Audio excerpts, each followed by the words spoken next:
Assalamualaikum warahmatullahi wabarakatuh. Alhamdulillah wassalatu wassalamu ala rasulillah, amma ba'du.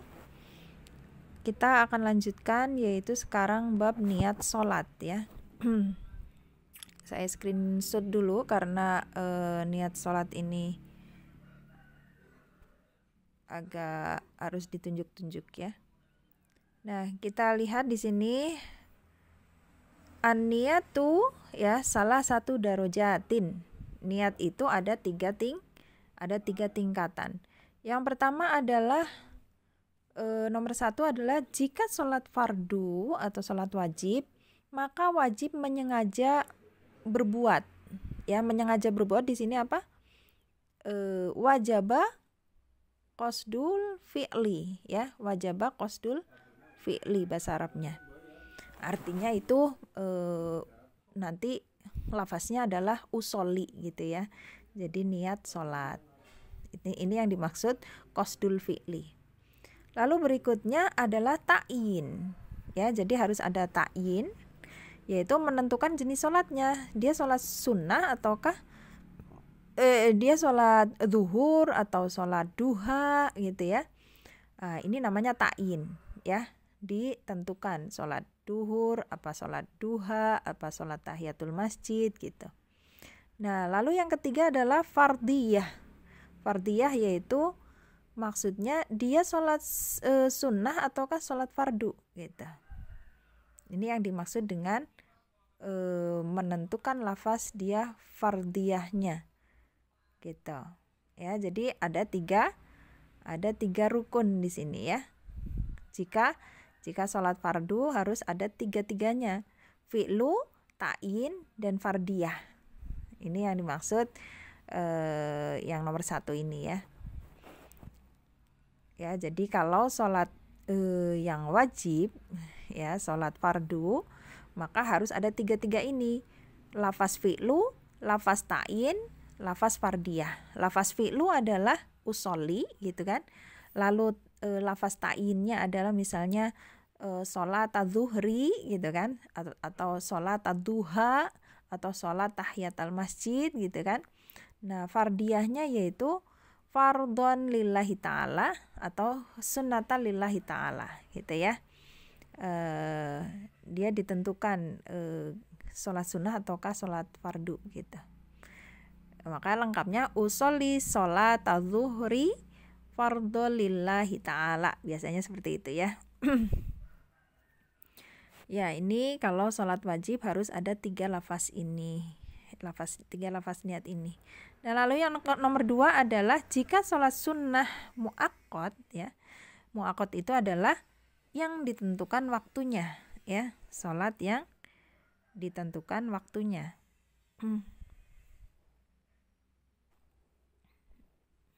Ya, saya buang dulu ya biar nggak ada coretan banyak.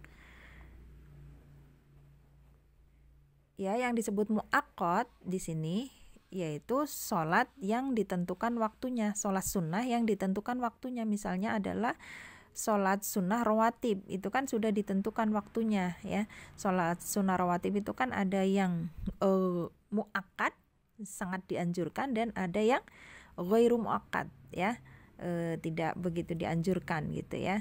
Maka untuk yang sunnah rawatib itu kita tahu ada 12 rakaat ya. Yaitu apa aja? Yang pertama adalah 4 rakaat sebelum zuhur dan 2 rakaat setelah zuhur. Ya, itu jadi 6 ya. Lalu untuk maghribnya itu ba'diyahnya ya.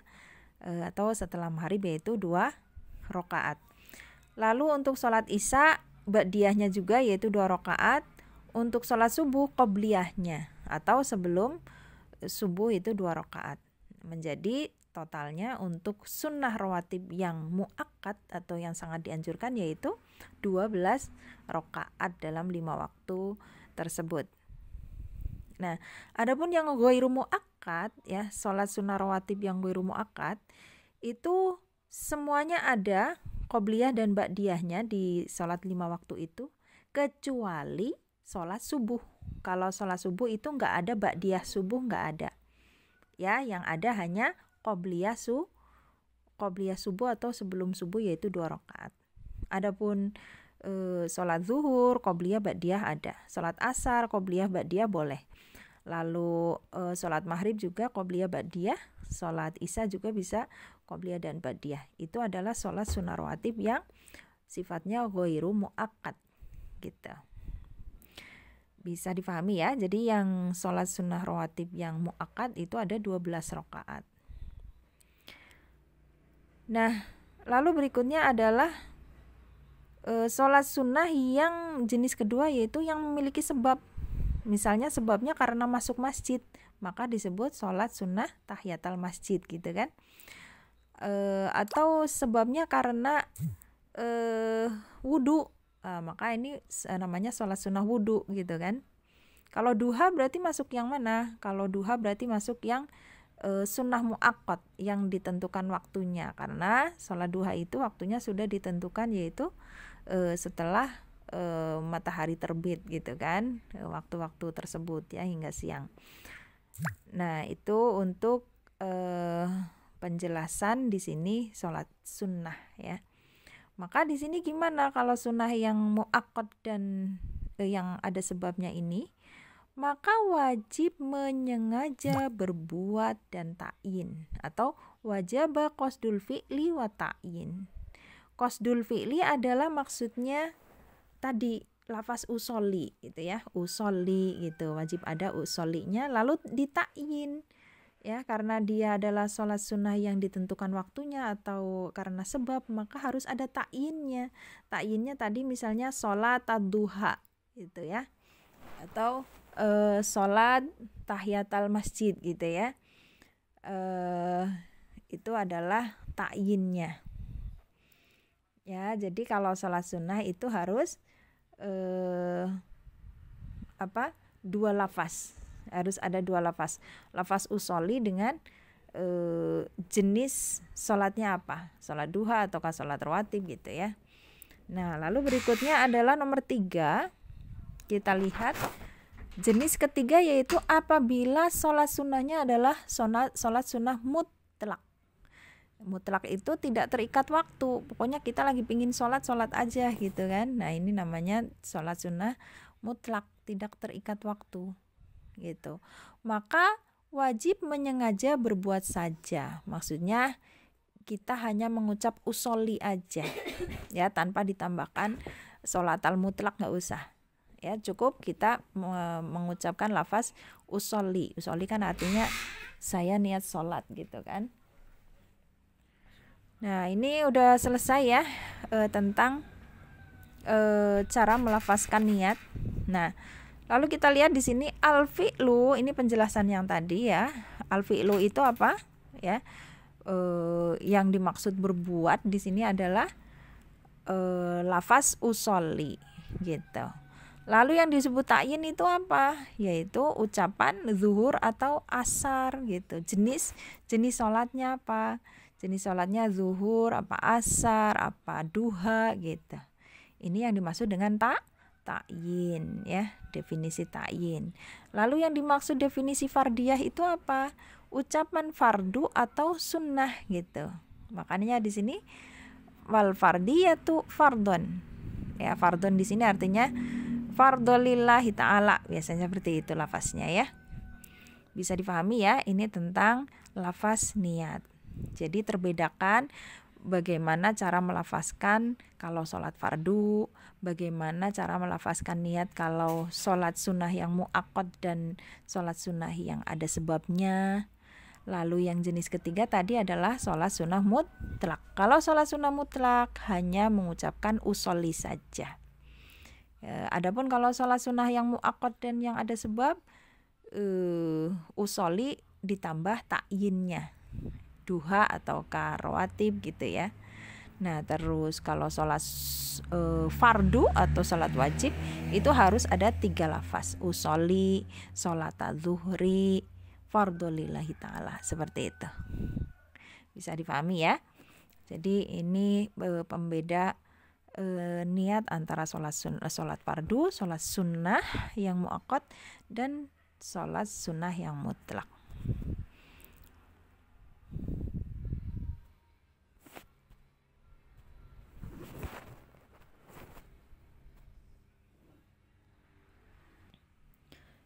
Sekarang kita ke bab baru, yaitu tentang syarat takbiratul ihram. Syarat takbiratul ihram ada 16 ya. Kita lihat di situ sudah ada nomornya. Yang pertama adalah dibaca saat berdiri ketika sholat fardu ya. Takbiratul ihram kan bacaannya gimana? Allahu Akbar gitu kan. Dibaca saat berdiri ketika sholat fardu. Ya kalau sholat fardunya tidak mampu berdiri kan duduk ya. Ya seperti itu. Lalu yang nomor 2, menunaikan atau menggunakan bahasa Arab ya. Jadi nggak boleh kita berkata Allah Maha Besar, nggak boleh. Lafaz takbiratul ihram harus dengan bahasa Arab. Lalu yang nomor 3 adalah menunaikan lafaz Allah dan lafaz Akbar. Ya, menunaikan di sini maksudnya menggunakan lafaz Allahu Akbar gitu. Ini nomor 3 dan 4 Allah, terus 3-nya Allah, lalu 4-nya adalah Akbar gitu maksudnya. Lalu nomor 5 yaitu tartib atau urut antara dua lafaz tersebut. Nggak boleh Akbar Allah, nggak boleh. Tapi harus Allah dulu baru Akbar. Ini yang dimaksud nomor 5. Lalu nomor 6, tidak boleh memanjangkan hamzah pada lafaz Allah. Ya. Misalnya yaitu Allahu Akbar. Allahu Akbar. Nah, itu kan hamzahnya panjang pada lafaz Allahnya ya. Itu tidak boleh. Lalu nomor 7, tidak memanjangkan ba lafaz akbarnya. Contohnya adalah Allahu Akbar. Nah, ba-nya panjang, salah. Lalu nomor 8, tidak mentasydid ba lafaz akbarnya. Misalnya adalah Allahu Akbar. Akbar gitu ya. Itu tidak boleh ditasydid atau menjadi Allahu Akbar ya, itu juga tidak boleh. Ya. Lalu berikutnya nomor 9, tidak menambahkan wawu mati atau berharokat di antara dua lafaz tersebut.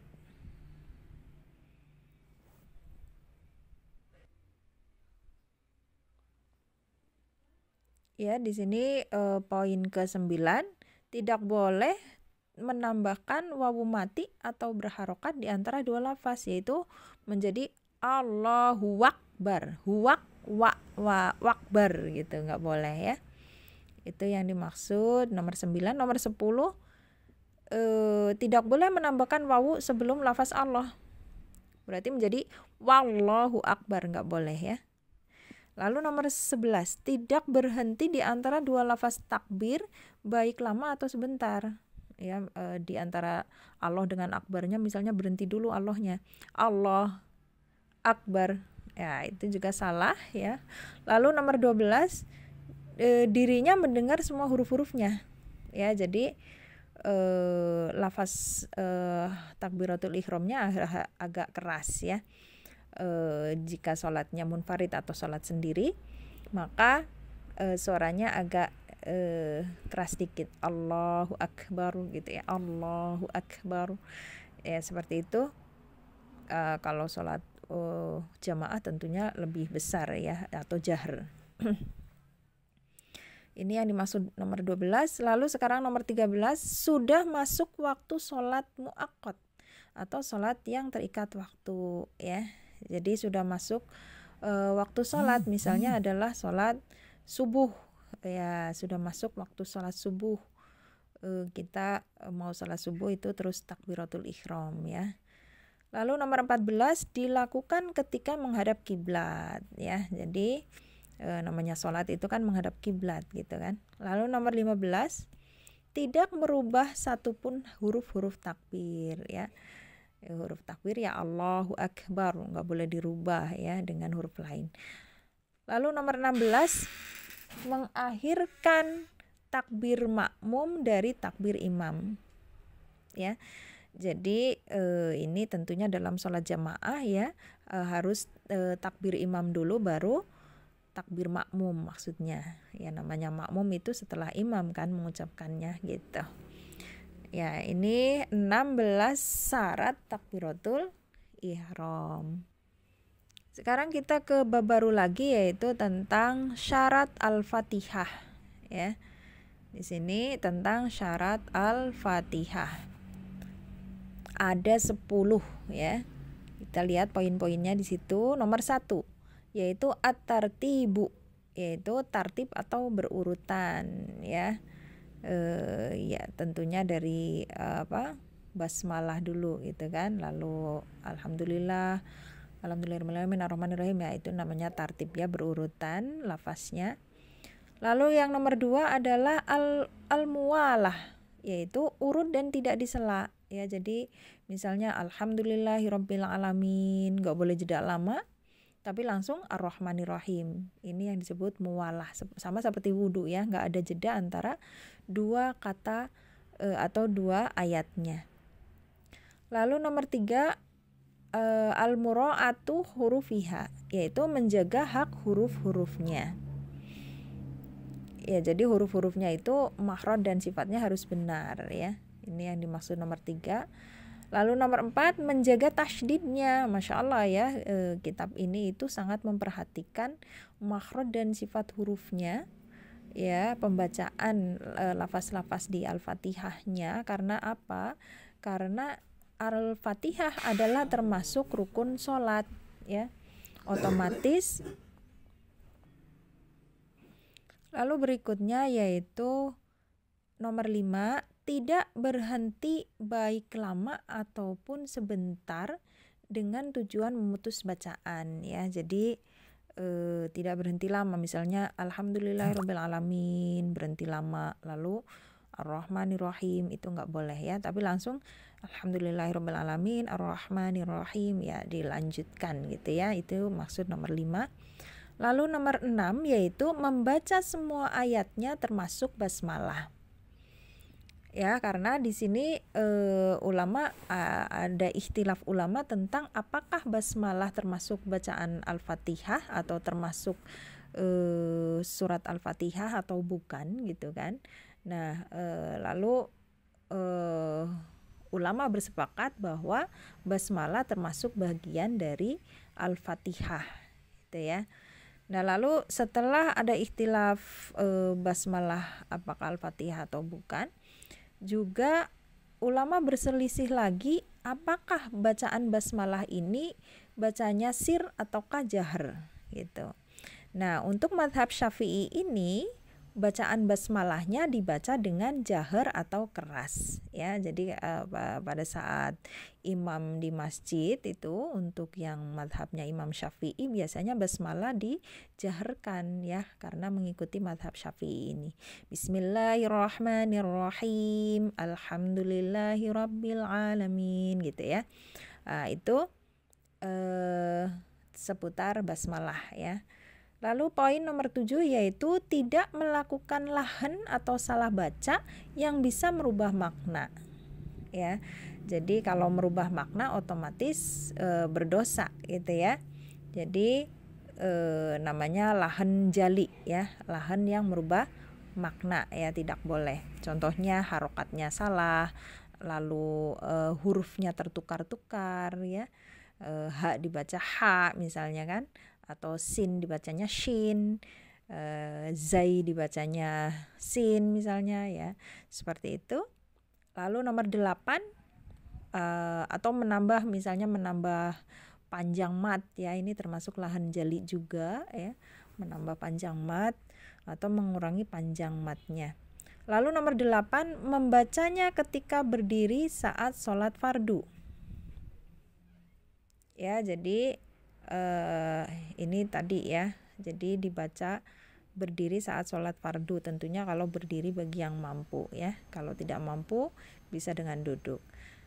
Ini sholat fardu. Lalu nomor 9 yaitu dirinya mendengar bacaannya ya. Jadi bacaan Al-Fatihah itu kita mendengar sendiri bacaan Al-Fatihah kita gitu. Jadi jangan dibaca di dalam hati Al-Fatihahnya, tapi minimal mulut kita bergerak gitu ya.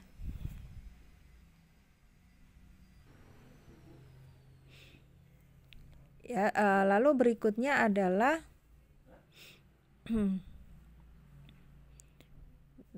Tadi nomor 9 ya, dirinya mendengar bacaannya. Jadi minimal bibir kita itu harus bergerak ya, jangan sampai membaca Al-Fatihah di dalam hati. Karena tidak sah ya kalau membaca Al-Fatihah di dalam hati. Lalu berikutnya adalah nomor 10 ya. Tidak menyisipkan zikir lainnya. Ya otomatis ya, tidak boleh sedang membaca Al-Fatihah ada zikir-zikir yang lain, tentunya tidak boleh. Ini poin nomor 10. Nah, Masya Allah ya, jadi ulama itu sangat perhatian sekali tentang pembetulan dalam membaca Al-Fatihah. Sampai di sini disebutkan harus dijaga tasydidnya, menjaga lahannya gitu kan, lalu menjaga hak huruf-hurufnya ya, karena memang surat Al-Fatihah adalah rukun sholat ya. Namanya rukun itu kalau dibacanya tidak benar tentunya jadi mengurangi keabsahan sholatnya gitu ya. Makanya harus benar-benar dijaga atau diperhatikan bacaan Al-Fatihah ini ya, termasuk apalagi bagi imam masjid ya, itu benar-benar harus sudah bagus tajwidnya harusnya ya, karena sebagai imam gitu. Lalu berikutnya adalah bab tasydid Al-Fatihah di sini. Tasydid Al-Fatihah ada 14 ya. Yang pertama adalah ya, jadi ini tentang apa? Di Al-Fatihah itu tasydidnya ada berapa? Masya Allah ya, sampai dibahas detail seperti ini di pembahasan kitab dasar madhab Syafi'i ini ya, untuk fikih sholatnya. Ya, jadi ada berapa di Al-Fatihah tasydidnya? Yaitu ada 14. Yang pertama adalah pada kata bismillah di situ, yaitu pada huruf lamnya. Lalu Ar-Rahman nomor 2 itu di atas ro gitu ya. Lalu nomor 3 Ar-Rahim di atas ro juga.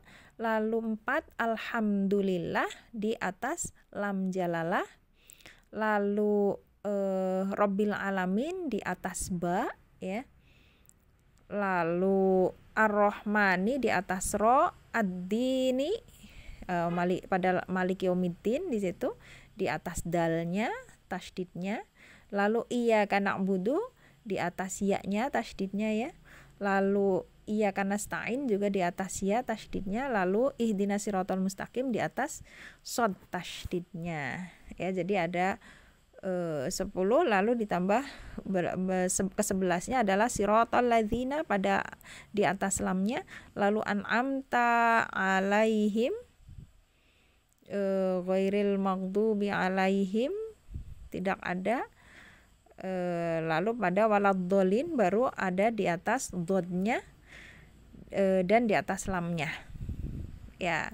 Ini adalah 14 tasydid di dalam Al-Fatihah.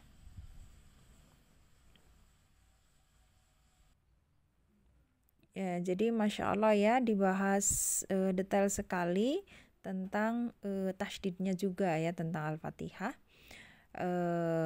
Nah, tadi yang perlu kita perhatikan tadi berarti memang tasydid pun harus diperhatikan dalam membaca Al-Fatihah, karena sangat mempengaruhi keabsahan sholat kita, karena Al-Fatihah termasuk rukun sholat. Tapi adapun jika sudah berusaha belajar tajwid gitu kan, tapi tidak bisa dalam melafazkan hurufnya, nah itu diampuni Allah atau dimaafkan ya, karena yang penting tidak berhenti belajar ya gitu ya.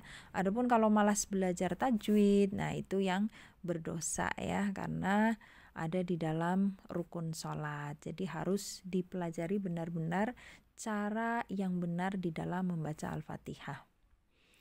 Lalu berikutnya yaitu waktu mengangkat tangan ya, bab baru ya. Kita lihat di sini. Waktu mengangkat tangan atau disunahkan mengangkat kedua tangan pada sholat yaitu di 4 tempat. Yang pertama adalah ketika takbiratul ihram. Ya, jadi Allahu Akbar sambil mengangkat tangan. Lalu yang nomor 2 adalah indar ruku, ya, ketika ruku, maksudnya ketika hendak ruku, ya, setelah selesai baca surat pendek lalu Allahu Akbar ruku, maka di situ kita mengangkat tangan, ya. Lalu ketika i'tidal, jadi ketika mau bangkit dari ruku, maka disunahkan mengangkat tangan. Lalu yang keempat adalah dan ketika bangkit dari tasyahud awal, ya. Jadi setelah 2 rakaat, ya. Tasyahud awal, setelah 2 rakaat mau berdiri lagi rakaat ketiga, maka di situ disunahkan mengangkat tangan kita sambil takbir Allahu Akbar, gitu, ya. Itu seperti itu tentang sunnah mengangkat tangan di dalam takbir di sholat. Lalu berikutnya adalah syurut sujud sab'ah, ya. Di situ syarat sujud itu ada 7, ya. Syurutus sujud sab'atun. Syarat sujud itu ada 7. Yang pertama adalah sujud pada 7 anggota sujud, ya, karena ada 7 anggota sujud, ya, yaitu dahi. Yang pertama dahi, nomor 1 dahi, lalu nomor 2 adalah 2 telapak tangan, ya. Lalu nomor nomor 4 dan 5-nya adalah kedua lutut. Lalu 6 dan 7-nya adalah jari-jari kaki bagian dalam, ya, yang mengangkat kaki kita tentunya, ya, pada saat sujud. Nah, itu adalah 7 anggota sujud, ya. Jadi kening dengan hidung itu dijadikan 1 anggota, ya. Disebutkan jadi 1 gitu, ya. Nah, kening juga hidung kita nempel di lantai saat sujud. Lalu nomor 2 adalah dahinya mesti terbuka, ya. Dahinya mesti terbuka, maksudnya adalah tidak boleh ada penghalang, ya, antara misalnya terhalang rambut gitu saat sujud, rambutnya yang nempel, misalnya rambutnya lebat gitu kan ke depan gitu, akhirnya yang nempel di lantai bukan dahi tapi malah rambut, ya, itu tidak boleh. Jadi dahinya mesti terbuka di sini adalah dahi yang langsung menempel ke tempat sujud kita, jangan sampai ada penghalang, misalnya mau kena atau rambut gitu, ya, yang lebat. Makanya bagusnya pakai peci saat sholat, ya, karena kalau peci itu bukan pecinya yang nempel biasanya, tapi justru peci itu akan menyingkap rambut kita agar rambut kita agar yang nempel itu dahi kita bukan rambut kita. Bisa dipahami, ya. Ya, itu nomor 2. Lalu nomor 3 adalah agak memberatkan atau menekan kepalanya. Ya, maksudnya di sini itu jangan ngambang gitu, ya. Dahinya saat nempel di lantai, ya. Jadi ditekan kepalanya gitu, ya, ditempel. Dan hidungnya juga kena, ya, hidungnya juga tertempel gitu. Lalu nomor 4 adalah hanya berniat untuk sujud, ya. Maksudnya di sini adalah nggak boleh ada niatan lain selain niat sujud gitu, ya. Ini detail sekali, nggak apa-apa. Nomor 5, tidak sujud di atas sesuatu yang bergerak karena gerakannya, misalnya tidak boleh sujud di atas kasur yang empuk atau bantal yang empuk, ya. Tidak boleh sujud di bantal yang empuk, karena bantal yang empuk nanti pas kita lagi sujud bantalnya gerak-gerak gitu, ya. Seperti itu maksud dari nomor 5. Tidak boleh sujud di atas kasur ataupun bantal, ya, pokoknya benda yang mudah bergerak gitu nggak boleh, ya, atau yang empuk nggak boleh, tapi harus di tempat sujud yang rata gitu. Lalu nomor 6 adalah meninggikan pantatnya dan merendahkan kepalanya. Ya, jadi jangan seperti sujudnya anjing gitu ya. Kalau anjing kan pantatnya ikut rata dengan kepala gitu kan. Nah, jadi di sini antara kepala dengan pantat itu pantat harus lebih tinggi daripada kepala gitu. Nomor 7 adalah tumak ninah ketika sujud. Ya, jadi tumak ninah itu hitungan tumak ninah itu sekitar kita membaca subhanallah gitu. Kadar tumak ninah adalah saat kita kadar membaca subhanallah gitu ya. Itu adalah yang dimaksud tumak ninah. Lalu kita ke bab baru, yaitu tentang di sini anggota sujud ya. Anggota sujud di sini anggota sujud itu ada 7 ya. Tadi sudah dijelaskan, tapi di sini lebih detail ya disebutkan dengan lafaznya, yaitu yang pertama adalah jabhatun ya, atau al-jabhatu, yaitu dahi atau kening atau jidat.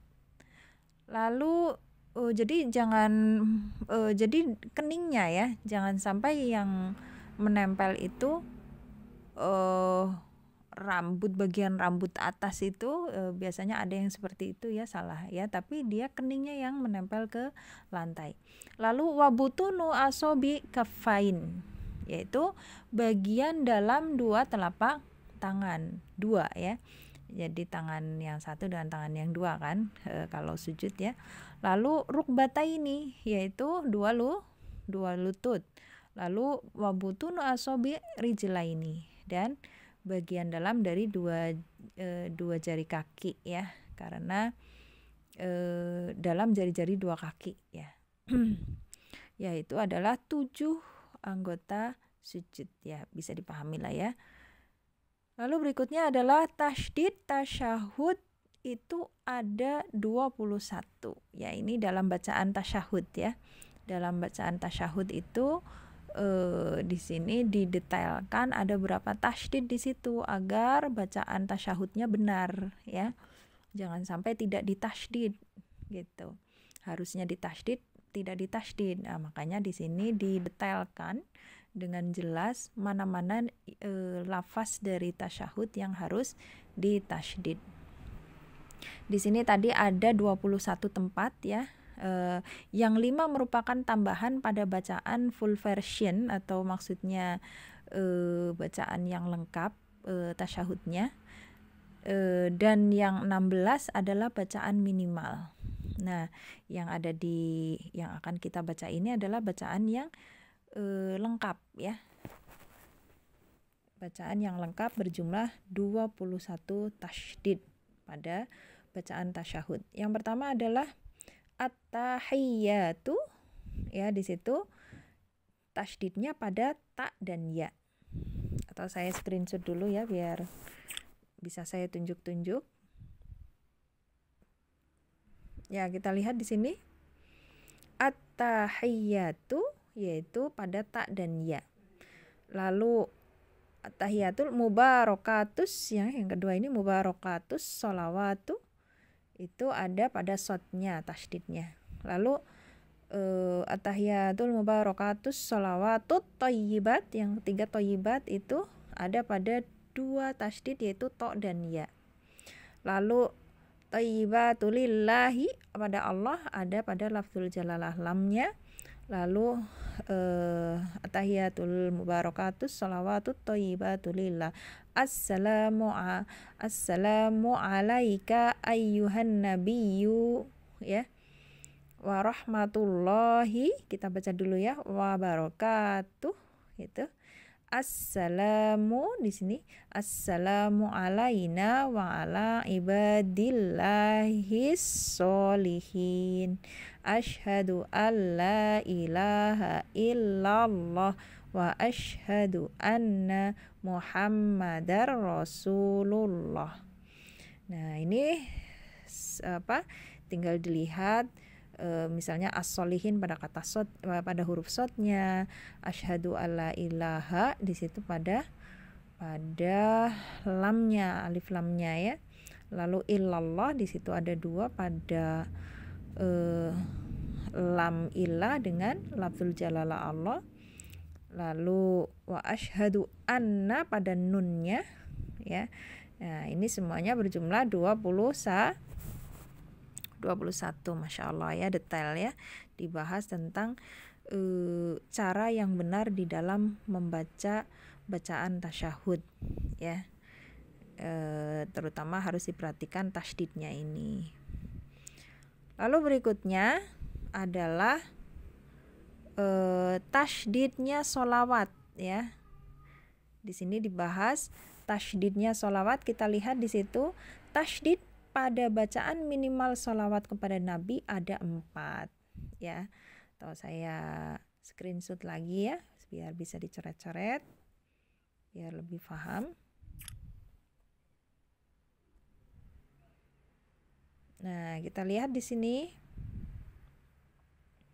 yaitu tadi tasydidnya sholawat yang lafaznya adalah Allahumma sholli ala Muhammad. Nah, berarti di situ ada 4. Allahumma itu 2, sholli itu 1, ala Muhammad 1. Ya, berarti jumlahnya 4. Bisa dipahami ya, mudah. Lalu sekarang salam minimal. Nah, bacaan salam minimal adalah Assalamualaikum. Dan tasydidnya terletak pada sin ya, jangan assalamualaikum salah, tapi as-salah ya, sinnya harus ditasydid. Assalamualaikum ya. Ini harus diperhatikan ya bacaan-bacaannya saat mentasydidkan bacaan-bacaannya ya. Sampai ulama di sini pun menjelaskannya dengan detail. Lalu bab baru di sini adalah pembagian waktu sholat ya. Pembagian waktu sholat di sini kita lihat waktu-waktu sholat itu ada 5 ya. Waktu-waktu sholat itu ada 5 di sini, yaitu awalu waktu zuhri ya, yaitu awal waktu zuhur itu kapan? Yaitu waktunya adalah saat zawalus syamsi. Zawal itu artinya tergelincirnya matahari ya. Jadi jangan pas matahari lagi di atas kepala kita atau di tengah-tengah kita sholat zuhur, itu nggak boleh karena belum masuk waktunya. Tapi agak condong ke barat mataharinya ya, agak condong ke barat mataharinya atau namanya tergelincir matahari, itu baru boleh sholat zuhur ya. Jangan sampai sholat zuhurnya pas lagi matahari lagi di atas kepala kita pas, nggak boleh, itu belum masuk waktu zuhur ya. Namanya zawalus syamsi ya, yaitu tergelincirnya matahari agak condong ke barat. Lalu berikutnya, dan akhir waktu sholat zuhur adalah jika bayang-bayang sesuatu panjangnya sama dengan bendanya. Ya, ini ya. Jadi akhir dari waktu sholat zuhur adalah bayang-bayang benda panjangnya sama dengan bendanya. Ya, jadi kalau sekarang mudah ya, ada pakai jam, ada timer atau jadwal waktu sholat ya, udah dipermudah ya. Ini kalau misalnya tidak ada jam atau di tengah hutan ya, itu kita bisa lihat dari bayang-bayangnya. Kalau bayang-bayangnya benda sama dengan bendanya panjangnya, maka ini adalah akhir waktu sholat akhir waktu sholat duhur. Lalu berikutnya awal waktu sholat asar sekarang ya. Awal waktu sholat asar adalah jika bayang-bayang sesuatu sama panjangnya dengan bendanya dan lebih sedikit. Nah, ini ada kata-kata wazada qalilan ya. Di sini wazada qalilan artinya tadi kan akhir waktu zuhur itu yaitu panjang benda sama dengan panjang bayangannya gitu kan. Nah, tapi kalau waktu asar itu jangan langsung setelah akhir sholat zuhur, ada jedanya sedikit. Makanya di sini ada tambahan wazada qalilan, ya, dan lebih sedikit. Maksudnya panjang bayangannya itu lebih panjang dari panjang bendanya. Misalnya kita lagi tegakin bolpen ya di sinar matahari. Kita lihat kalau panjang bayangannya itu lebih panjang dari panjang bolpennya ya. Panjang bayangan bolpen lebih panjang dari panjang bolpennya, maka ini sudah masuk waktu asar. Jadi jangan sampai panjang bayangan bolpen dengan panjang bolpennya itu sama, jangan. Tapi zada qalilan di sini, dilebihkan sedikit panjang bayangannya gitu. Itu masuknya waktu asar. Lalu wa akhiruhu inda ghurubi syamsi, ya di sini. Dan akhir waktu sholat asar adalah di sini adalah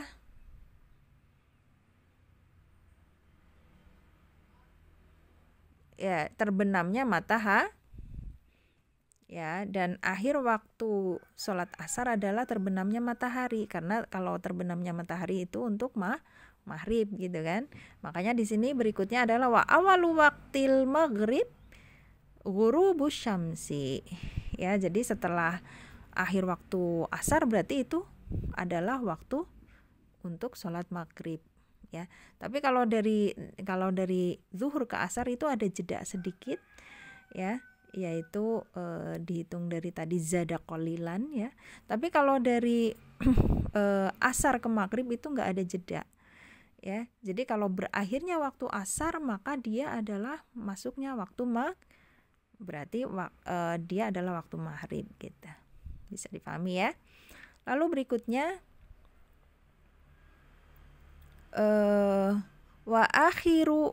akhir waktu maghrib adalah ghurubu syafaqi ahmar, ya, hilangnya mega merah, ya. Jadi kalau matahari sudah tenggelam itu kan biasanya ada merah-merah di langit, ya.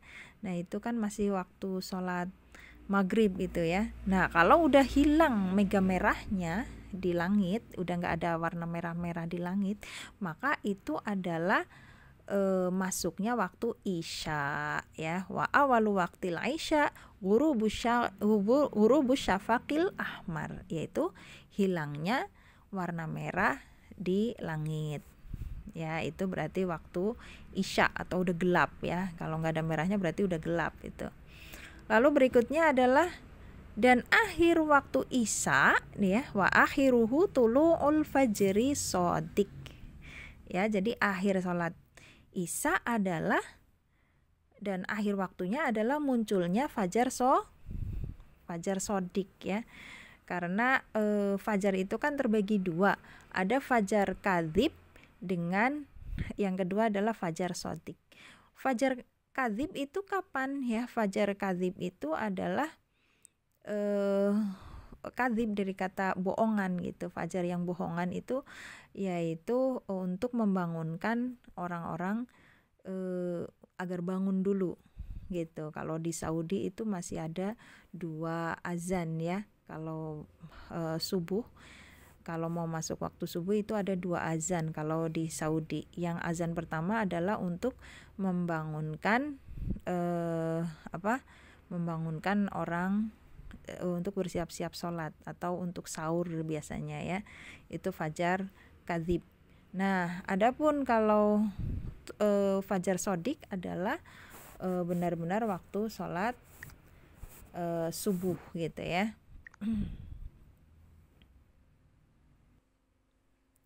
Ya, jadi waktu sholat isya itu panjang, ya, sampai tadi munculnya fajar shodiq gitu kan. Tapi ada pendapat ulama mutaakhirin, ya, ulama Saudi itu ada yang merojihkan waktu sholat isya itu sampai pertengahan malam ya, jam 12-an itu. Ada yang berpendapat seperti itu ya. Adapun madhab Syafi'i di sini waktu akhir sholat isya adalah sampai masuk waktu subuh atau munculnya fajar shodiq gitu ya. Jadi tadi fajar kadzib adalah rentang waktu antara fajar kadzib dengan fajar shodiq itu setengah jam ya, kira-kira setengah jam ya. Jadi kalau fajar kadzib itu azan pertama, kalau di Saudi ya ada azan pertama, ada azan kedua ya. Jadi fajar kadzib itu untuk azan pertama membangunkan orang sholat, lalu fajar shodiqnya itu menyuruh sholat ya. Jadi azan kedua itu fajar shodiq ya. Ya seperti itu. Lalu awal waktu sholat subuh adalah munculnya fajar shodiq ya gitu. Dan akhir waktu sholat subuh adalah terbitnya matahari ya. Jadi kalau matahari terbit itu udah nggak boleh sholat ya gitu, kecuali kalau misalnya ketiduran atau lupa gitu, itu baru kalau karena lupa atau karena tertidur ya, maka sholat kapanpun bisa untuk sholat fardu ya, dikodok kapanpun bisa. Kalau untuk sholat fardu langsung kalau udah ingat langsung sholat ya, atau mengkodok sholat tersebut ya. Jadi ini adalah seputar pembagian waktu sholat. Nah di sini berikutnya adalah pembagian mega ya. Tadi kan dibahas tentang mega ya. Mega itu adalah pada waktu maghrib itu ya. Kita lihat di sini. Mega itu ada 3 ya. Atau saya screenshot lagi biar mudah diterangkannya. Ya kita lihat di sini. Mega itu ada 3. Yang pertama adalah mega merah, lalu mega kuning, lalu mega putih ya. Ini adalah 3 pembagian mega di dalam waktu maghrib. Nah, mega merah adalah tanda waktu maghrib ya. Jadi ghurubu syamsi, tenggelamnya matahari itu berarti dia meganya mega merah di situ ya. Saat matahari tenggelam itu, setelah matahari tenggelam itu dia warna langitnya merah, namanya mega merah gitu ya. Jadi itu adalah tanda waktu sholat maghrib ya, biasanya buka puasa gitu ya. Buka puasa di situ matahari tenggelam itu warnanya merah gitu ya. Lalu berikutnya sementara yang kuning dan putih adalah tanda waktu isya ya. Jadi mega kuning ya. Jadi misalnya tadi waktu maghrib itu udah selesai, terus sholat isya. Nah waktu sholat isya adalah langitnya itu warnanya kuning dan putih, jadi bukan merah lagi langitnya. Ini adalah tanda waktu isya, yaitu meganya mega kuning dan putih ya. Ini adalah pembagian mega di sini ya. Ada warna merah, ada kuning, ada putih ya. Kuning dan putih itu waktu sholat isya, sedangkan mega merah itu waktu sholat maghrib.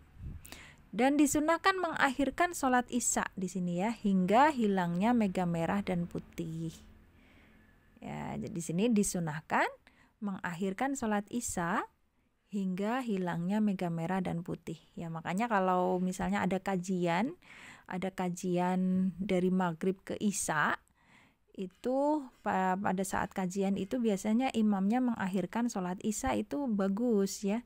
Karena memang kalau sholat isya itu sunnahnya diakhirkan ya, bukan diawalkan kalau sholat isya ya. Jadi sunnahnya agak diakhirkan waktunya. Jadi di sini disunahkan mengakhirkan hingga hilang mega merah dan putihnya ya. Jadi sampai langitnya benar-benar gelap ya, itu waktu sholat isya yang lebih afdol gitu. Nah sekarang berikutnya adalah waktu larangan sholat ya. Waktu-waktu dilarangnya sholat ya. Sholat yang tidak memiliki sebab yang mendahuluinya atau menyertainya haram ditunaikan pada 5 waktu.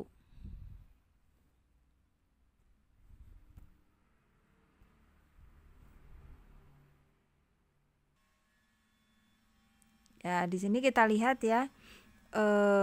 Saya jelaskan, saya ulang lagi di sini kalimatnya, sholat yang tidak memiliki sebab ya yang mendahulunya atau menyertainya.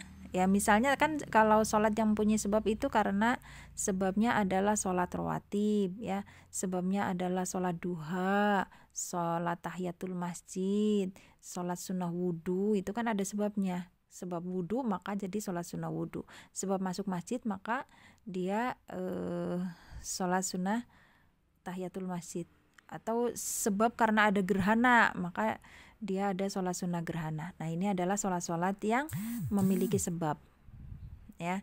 Jadi di sini ada kata tidak, sholat yang tidak memiliki sebab, maksudnya berarti sholat mutlak ya. Jadi sholat mutlak itu terlarang di 5 waktu ini ditunaikan sholatnya ya. Dilarang sholat sunnah mutlak pada 5 waktu ini, maksudnya gitu. Yaitu pertama adalah saat matahari terbit hingga meninggi sekitar ujung tombak. Ya, jadi ingat ya, yang waktu-waktu terlarang ini berlaku untuk sholat mutlak. Adapun sholat yang memiliki sebab seperti tadi sholat tahiyatul masjid, sholat sholat gerhana, sholat sunnah wudhu ya, itu adalah sholat yang memiliki sebab ya. Jadi boleh sholat-sholat di waktu terlarang ini, boleh kalau sholat yang memiliki sebab. Tapi kalau sholat mutlak, sholat sunnah yang mutlak, maka tidak boleh di waktu 5 terlarang ini untuk sholat. Yang pertama adalah saat matahari terbit hingga meninggi sekitar ujung tombak. Nah, ini nggak boleh sholat ya pada saat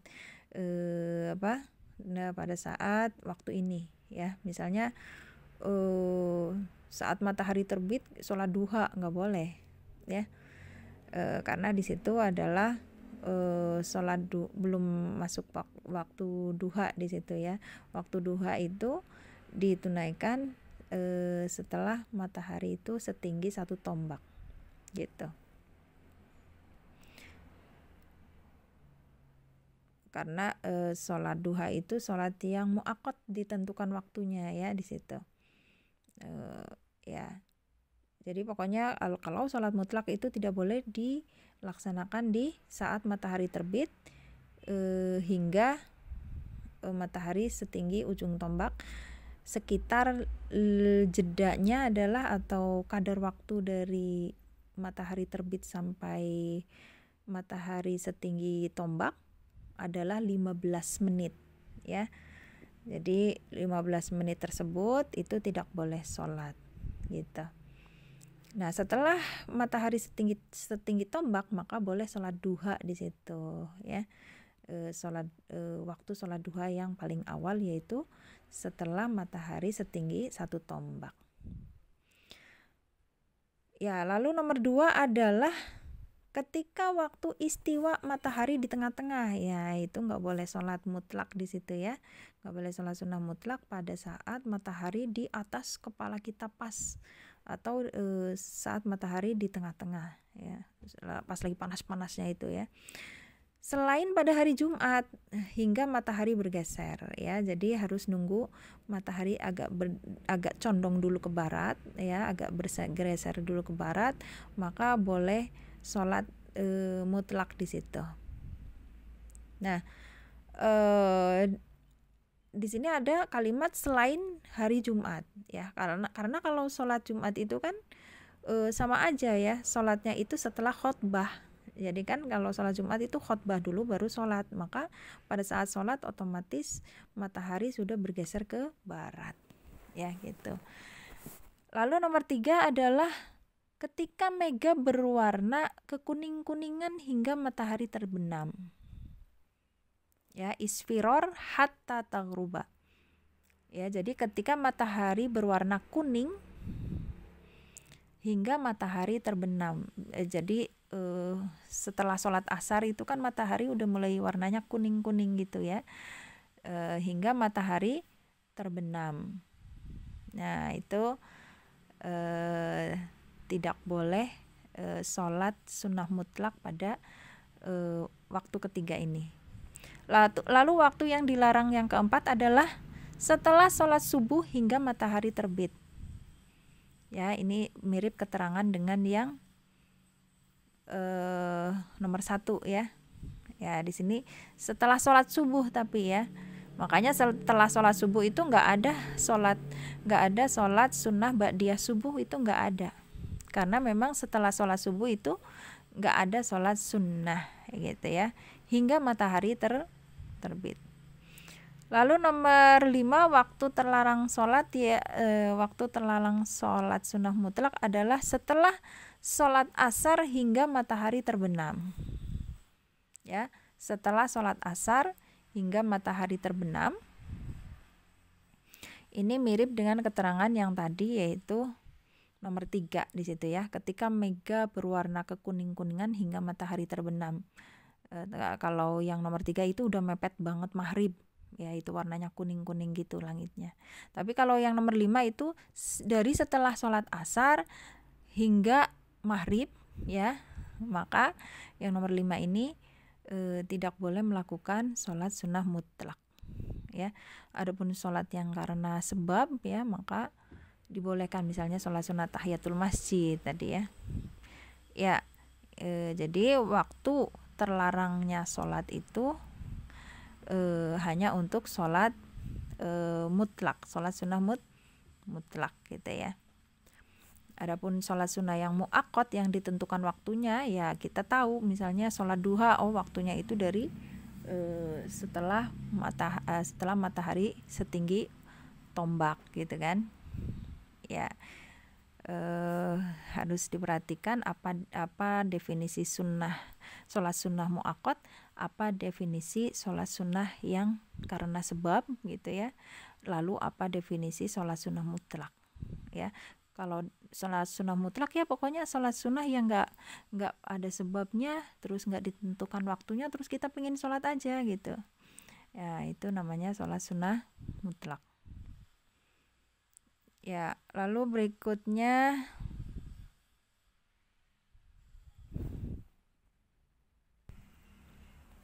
ya, jadi saya ulangi, untuk 5 waktu terlarang ini adalah untuk larangan sholat mutlak ya, sholat sunnah mutlak. Adapun kalau sholat sunnah yang karena ada sebab, misalnya karena sholat asar sholat asar qobliyah ya, kalau ba'diyah asar itu nggak ada itu ya, atau kalau kita wudhu ya, terus mau sholat sunnah wudhu, boleh di waktu-waktu terlarang ini karena sholatnya itu ada sebabnya. Jadi 5 waktu sholat yang terlarang ini waktu-waktu yang terlarang untuk sholat ini, yang 5 waktu ini adalah khusus untuk sholat sunnah mutlak ya. Adapun kalau sholat sunnah wudhu, sholat sunnah tahiyatul masjid, itu boleh di waktu-waktu terlarang ini untuk sholat. Bisa difahami ya. Ya, sampai segini dulu, kita lanjutkan di pertemuan berikutnya. Ya, mohon maaf kalau banyak kekurangan. Jazakumullah khairan atas semuanya. Kita tutup. Subhanakallahumma wa bihamdika asyhadu an la ilaha illa anta astaghfiruka wa atubu ilaik. Assalamualaikum warahmatullahi wabarakatuh.